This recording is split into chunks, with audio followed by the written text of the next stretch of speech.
Magandang hapon, Pilipinas, live mula sa Pag-asa DOST. Mga kababayan, bahagyang bumagal nga po at humina itong si Tropical Storm Mario habang binabaybay po niya ang Babuyan Channel. At kaninang alas 4 nga po ng hapon, namataan po ang sentro nito 70 kilometers northeast po yan ng Lawag City. Taglay na po nito ang lakas ng hangin na abot na lamang sa 75 kilometers per hour at ang pagbugso naman ng hangin nito, yung gustiness po, abot po yan sa 90 kilometers per hour. Patuloy po ang kilos nito west-northwest at sa bilis na lamang po yan na 19 kilometers per hour. Bukas nga po inaasahan o bukas ng hapon ay inaasahan yan po ay nasa 216 northwest po ng Itbayat, Batanes at by Sunday afternoon, linggo ng hapon, yan po ay nasa labas na ng ating area of responsibility. So kung mapapansin nyo, medyo bumagal nga po yung kilos nitong si Mario at dahil po yan sa presensya ng ridge of high pressure area dito po sa may northern part ng bansa natin. Basically, outside po yan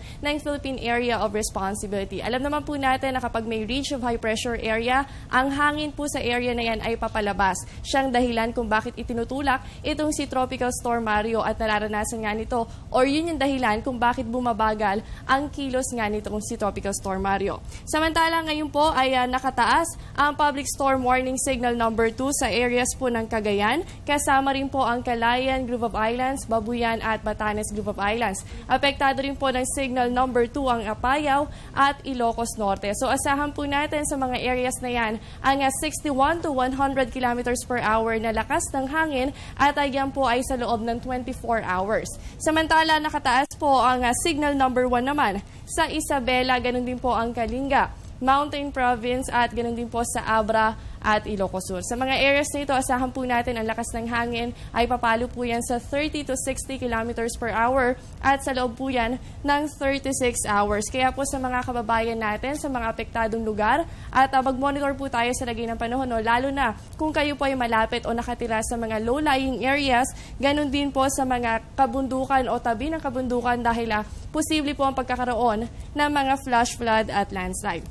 At mga kababayan, ngayon nga po dito sa Metro Manila, patuloy po tayong makakaranas ng mga pag-ulan o yan po yung tinatawag natin na monsoon rains. Kasama po dyan ang Calabar Zone at Mimaropa. Patuloy po tayong makakaranas ng monsoon rains. So asahan po natin sa mga susunod na oras ay posible pa rin po ang mga malalakas na pag-ulan. At dulot po yan ng pinagsamang epekto ng southwest monsoon dito po yan sa may western section ng bansa natin. Ganon din po na pinaiigting nga nito si Tropical Storm Mario. So asahan po natin yung mga pag-ulan sa mga susunod na oras. Samantala, para po sa Bicol region, occasional rains lang o yan po yung tinatawag natin na panakanakang pag-ulan.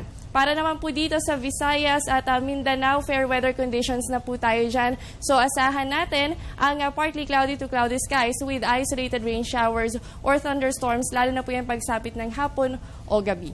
At mga kababayan, ngayon nga po ay naglabas ng rainfall advisory ang Pag-asa. Nakataas po ang red rainfall warning dito po sa Zambales, Bataan, ganun din po sa Tarlac at Nueva Ecija.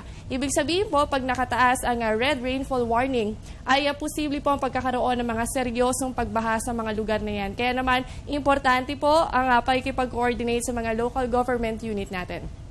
Kasunod po niyan ay nakataas din ang orange rainfall warning. Dito po yan sa Metro Manila, Bulacan, Pampanga, Rizal at Cavite. Ulitin lamang po natin dito sa Metro Manila, orange rainfall warning na po tayo. Ibig sabihin, posible rin po ang pagkakaroon ng mga pagbaha. Kaya naman kailangan po ang matinding preparasyon kaugnay dito.